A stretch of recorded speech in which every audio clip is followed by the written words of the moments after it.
empresa y la imagen del sector. A ellos nos dirigimos e invitamos a cumplir con las reglamentaciones, certificaciones y la calidad requerida para cumplir con la finalidad de la industria de la balística, la cual es salvaguardar la integridad física y salvar vidas.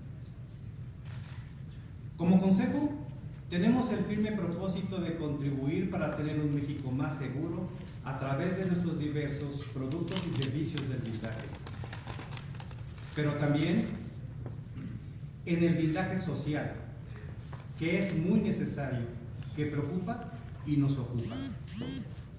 Porque estamos convencidos que el respeto a la vida, a la libertad de expresión, a los derechos que tenemos de nacimiento, fomentar el civismo, la educación, la salud, la seguridad, es también un blindaje a la ciudadanía y a la más importante institución que tiene nuestra sociedad, la familia.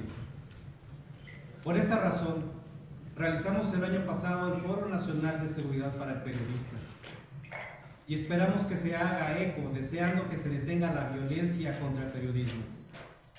Así como también suscribimos diferentes acuerdos de colaboración con otras asociaciones, como lo son Seguridad por México, Círculo Logístico, Observatorio Nacional de Seguridad Pública y Privada Nacional, para sumar esfuerzos y externar nuestras preocupaciones, ofreciendo nuestra coadyuvancia a la sociedad y a la autoridad para encontrar y proponer soluciones a la dolorosa situación de inseguridad que los mexicanos hoy estamos viviendo.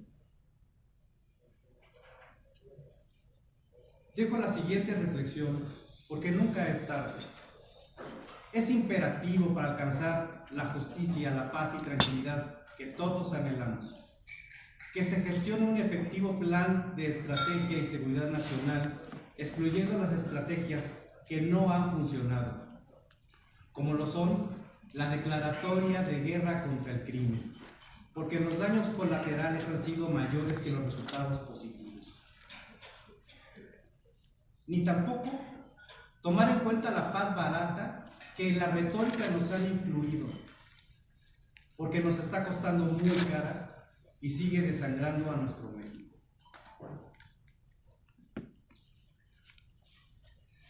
Finalizo agradeciendo la atención a un servidor y cedo la palabra a nuestros expertos del Consejo Nacional de la Industria de la Balística para los temas más relevantes sobre nuestro sector. Por su atención, muchas gracias. Muchas gracias, Carlos, presidente de la Comisión Ejecutiva. Y antes de continuar con nuestro siguiente vocero, me gustaría presentar el siguiente video de incidencias delictivas.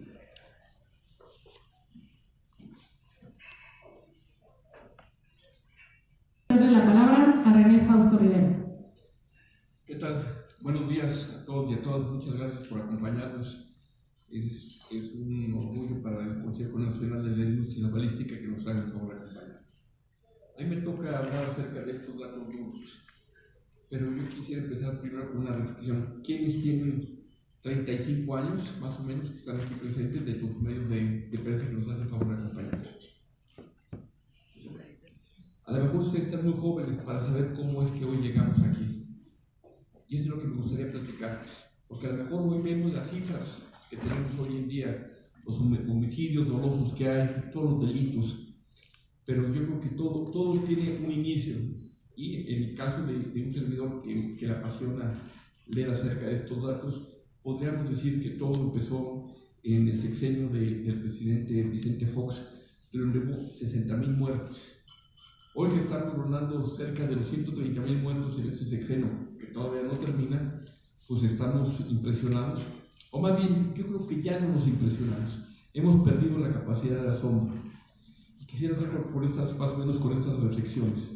El sexenio del presidente Fox, yo creo que los jóvenes, muchos de los que estamos aquí, pues no sabíamos qué pasaba, no se veían notas en los periódicos. Veíamos una y que otra nota acerca de algunos enfrentamientos, quizá en Tamaulipas en el 2004. Mi compañero de Excelsior, que debe estar ahí, que se está interesado en Huachicol, debe tener también ese dato, ¿no? En esos momentos, en Semana Santa del 2004, fue la primera guerra Es el primer enfrentamiento entre dos cárteles en Guadalajara, Tamaulipas, donde hubo lanzagranadas, donde antes no se veía ese tipo de armamento. En 2006, que fue el año en el que se tiene el primer registro de calibre 50, creo que fue un año que marcó todo este deterioro que tenemos. En enero de 2006 hubo el enfrentamiento en un lugar que se llama La Garita, allá en Acapulco, Guerrero, donde se enfrentaron y un comandante y un policía se enfrentan con un grupo delictivo y de manera artera este comandante mata a uno de los sicarios. No tardó mucho tiempo en llegar a la respuesta. A los 3 meses la cabeza de este jefe comandante y del otro agente municipal las cortaron y fueron puestas afuera de la Secretaría de Finanzas en Acapulco. Otra vez en Acapulco, a los pocos meses, hubo otros decapitados. Fueron los primeros decapitados de los que un servidor, que se apasiona con leer este tema de la delincuencia organizada y del blindaje, pues te dabas cuenta de que parecían estas cosas. Quizá algunos recuerden que hubo incluso en YouTube algunos videos donde decapitaban a algunas gentes de otras células delictivas. En 2006 también, en agosto de 2006, en un lugar que llevaban una discoteca, pero que era un antro que se llamaba Sol y Sombra en Michoacán, fueron las primeras cabezas de decapitados que tiraron ahí en la pista. Esto para mí marca el inicio de lo que estamos viviendo hoy en día, de esta serie de hechos delictivos, donde pienso que el presidente Calderón pues, no le quedó de otra más que enfrentar a estos grupos delictivos.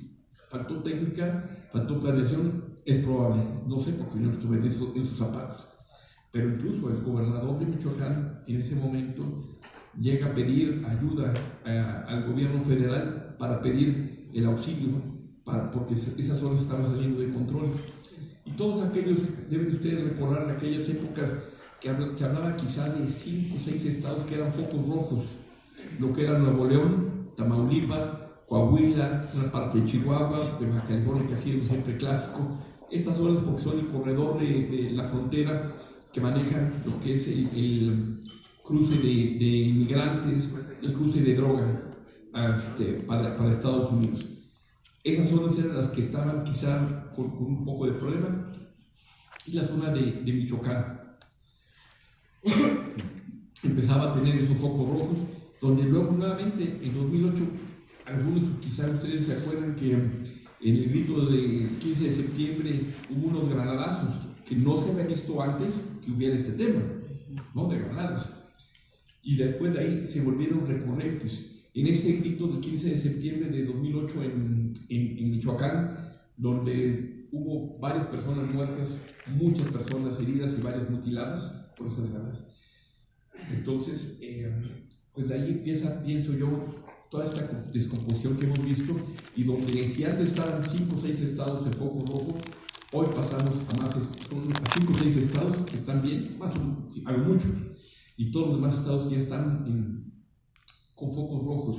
Estados como Morelos, que antes no se veía que tuviera este tipo de incidencias, también los ha tenido. Deben recordar también que en Michoacán hubo un grupo de 2009-2010, hubo un grupo de mecánicos que fueron a pasear y los confundieron con miembros de la delincuencia organizada, fueron levantados y hasta tiempo después fueron recuperados sus cadáveres. ¿Y qué es lo que está pasando en México? ¿Por qué pensamos en el Consejo que sean estas situaciones? Por la impunidad. Porque de cada delito que se reporta, hay 10 delitos que no se reportan, es la cifra negra. Cuando en 2004 la tasa era de por cada delito que se cometía, había 4 que no se reportaban, hoy en día son 10 los que no se reportan. Y de 100 delitos reportados, solo 4 llegan al Ministerio Público, y como platiqué con algunos de ustedes, quién sabe de esos 4 cuántos llegan a conciliación. Esto quiere decir que de cada 1000 delitos, solo 4 llegan a esta situación. Y volviendo a estos temas que yo se los comento para que tengamos en cuenta lo que está pasando y cómo se ha descompuesto nuestro querido México.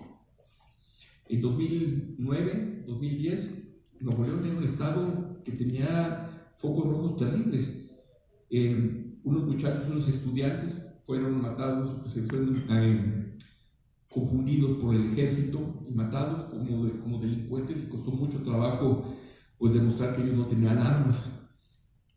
También el ejército en Nuevo León, en un retén, llega una familia en una camioneta, los niños queriendo saludar a los soldados, porque es una institución muy querida, el ejército, bajan las ventanas, sacan las manos y los militares los acribillan pensando que eran delincuentes.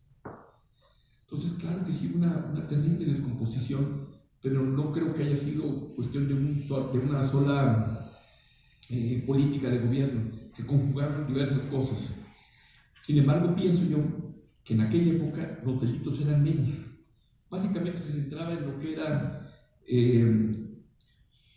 el homicidio de las personas, quizá los delitos eran el contrabando de drogas, el paso de drogas a Estados Unidos, el narcotráfico y demás. Cuando el presidente Calderón impone ciertas medidas para combatir el lavado de dinero, lo logra con efectividad y esos grupos delictivos ya no tienen tanto acceso al sistema bancario. Pero hubo un problema, que se empezaron a surgir otros delitos, como cuáles: aumento del huachicol, que ya existía, pero empieza a aumentar, el derecho de piso, el secuestro, la trata de personas, que hoy en día estamos viendo. Entonces, quizás se atacó bien al narcotráfico, pero no se previó el crecimiento de otros delitos.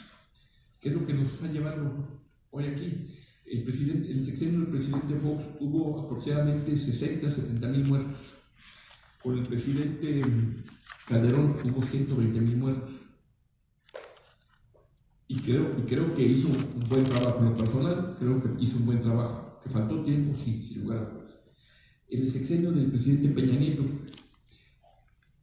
la política que le dictaron al principio, que le sugirieron al principio, era que estos grupos delincuenciales se iban a enfrentar y se iban a acabar entre ellos solos, y lo cual no funcionó. Por eso se tuvo que hacer una lucha frontal contra estos grupos delictivos, y a pesar de esto hubo 150,000 muertos. Y hoy en día estamos a casi 2 años de que acabe este sexenio y van 137,000 muertos. Pero si algo caracterizó el sexenio del presidente Calderón, Peña y López Obrador, es que no todos los cuerpos están siendo contados. ¿Cuántas gentes no fueron matadas, no fueron asesinadas y quedadas en una fosa clandestina? ¿Cuántas no fueron quemadas o disueltas en ácido, que no hay manera de que se encuentren sus cuerpos, ¿no?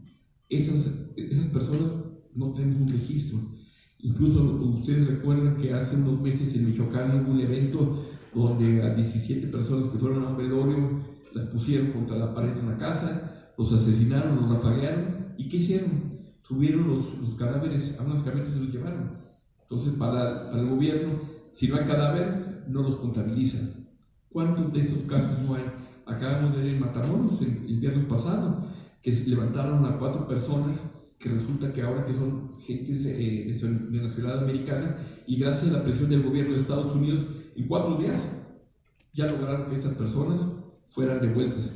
¿Y por quiénes fueron devueltos? Por el grupo organizado que los secuestró. ¿Por qué? Porque obviamente saben de las repercusiones que podrían tener con el gobierno americano, porque ellos sí cuidan mucho el bienestar y la integridad de los ciudadanos. Entonces, ¿qué es lo que tenemos que hacer para cambiar en este México? Yo creo que una mejor educación, tener una mejor formación para nosotros y para nuestros hijos, para inculcarles este respeto al derecho. Eso va a ser básicamente. ¿Y por qué llegó todas esas cifras de la delincuencia organizada o de todos los crímenes que hay en México? Porque nosotros, el Consejo Nacional de la Industria Balística, estamos preocupados y ocupados en atender estos problemas, cada quien en sus distintas ramas, en lo que es blindaje arquitectónico, blindaje automotriz, blindaje corporal, los equipos tácticos. Queremos contribuir a que haya un México mejor. Queremos que México deje de tener esas 9 ciudades que están, según Forbes, en las ciudades más peligrosas del mundo. Queremos dejar que México ocupe el 4º lugar dentro de Centroamérica, que sea una de las naciones más peligrosas, más violentas. Eso es lo que queremos conseguir. Queremos poner nuestro pequeño grano de arena y nos gustaría que muchos de ustedes nos ayuden a difundir esta información para que para todas las demás gentes sepan que estamos interesados en que sea México mejor. Por su atención, muchas gracias.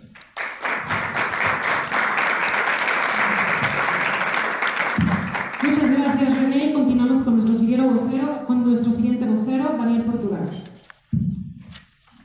Muy buenos días, muchas gracias por venir. Pues sí, datos muy interesantes que nos presenta René. Y en el Consejo lo que estamos haciendo, también parte de nuestra labor, es comunicar al consumidor final y dar un mensaje muy claro de que la información que está afuera no todo es verdad. No todos hacen buen trabajo, no todos te van a salvar la vida. Y en eso salimos a ayudar un poco, ¿no? A dar una asesoría y hablar precisamente de cómo uno puede prevenir, porque en México lamentablemente no tenemos la cultura de la prevención, ¿no? Y queremos comprar un seguro de vida cuando ya nos morimos, o queremos comprar un servicio funerario cuando ya no podemos, etc. Lo mismo es la seguridad. No tenemos una cultura de prevención, no tenemos una cultura donde podamos nosotros prevenir estas situaciones de alto riesgo que tenemos el día de hoy, porque no es lo mismo el riesgo que tiene un ejecutivo como el que va por las tortillas a la tienda, ¿no? Tenemos que ser muy claros también en que el análisis de una situación de riesgo siempre es personalizado. No puedo tomar un análisis de riesgo de otra persona para protegerme a mi persona. Por eso es tan importante que nosotros busquemos una asesoría personalizada, que entendamos el nivel de riesgo que estamos nosotros expuestos, por dónde vivimos, por las actividades que tenemos, porque hay mucho charlatán en la calle y por querer vender un poco más, en vez de que necesites un nivel bajo de protección o un nivel básico, te va a querer vender el más alto. ¿Por qué? Porque tienes dinero. Pero no es que lo necesites. El Consejo Nacional de la Industria de la Balística da información continua, da información estadística, da información, datos duros, donde uno puede tomar la mejor decisión. Porque platicábamos que pues, no es lo mismo Colima que Zacatecas, ni Zacatecas que Mérida. Y dentro de todo esto también existe una desinformación respecto a materiales balísticos no certificados, materiales balísticos que pues no son balísticos, ¿no? o son sustitutos, y esto no es como un doctor Simi, esto no es de medicina. Esto no es para quitar un dolor de cabeza, es para salvar tu vida. Entonces no puedes confundir materiales, y hay mucha desinformación afuera. Hemos visto también que el alza o el incremento de la inseguridad ha llevado a mayor apertura de empresas de blindaje y de comercialización de distintos artefactos de seguridad, donde hace un par de años había 80, subió a 96 y ahorita hay un registro de 136. No todos son expertos, algunos son comercializadores, algunos son vendedores de materiales, y falta mucha capacitación. Entonces, en el Consejo tenemos grupos de trabajo donde damos capacitación a la policía, damos pláticas a empresarios, damos ruedas de prensa donde hablamos de lo que se necesita para un México mejor, y obviamente, y tiene mucho sentido lo que dijo René, que pues empieza en la familia, y lo que dijo también Ignacio. El tejido social se descomponiendo de una manera brutal, al grado de que hoy por hoy no sabemos qué hacer y no nos sorprende lo que está pasando, y normalizamos la inseguridad. Por eso es importante llegar a tomar una asesoría específica, bien realizada, conforme a tus actividades, a lo que tú te vas a dedicar, a lo que tú vas a hacer, porque el riesgo siempre va a estar latente, ¿no? Y no siempre vamos a tener la mejor opción. Entonces les pedimos que se acerquen a expertos como el Consejo Nacional, que agrupa empresas que se dedican al blindaje arquitectónico, automotriz, blindaje corporal, entre otros más. Especializamos también en tácticos, y aquí podemos dar un análisis muy bien estudiado, muy específico, de acuerdo a tu actividad, para que no tengas no sea contraproducente, ¿no? Porque hace tiempo me preguntaba un periodista que fue lo de Guadalajara, ¿no? Lo de la plaza donde hubo balazos y pues que ahí qué puedes hacer para prevenirlo. Pues no puedes hacer nada. O sea, ese es nuestro México. No, ahí no puedes hacer nada. Tú estás comiendo en un restaurante, hay balazos afuera, pues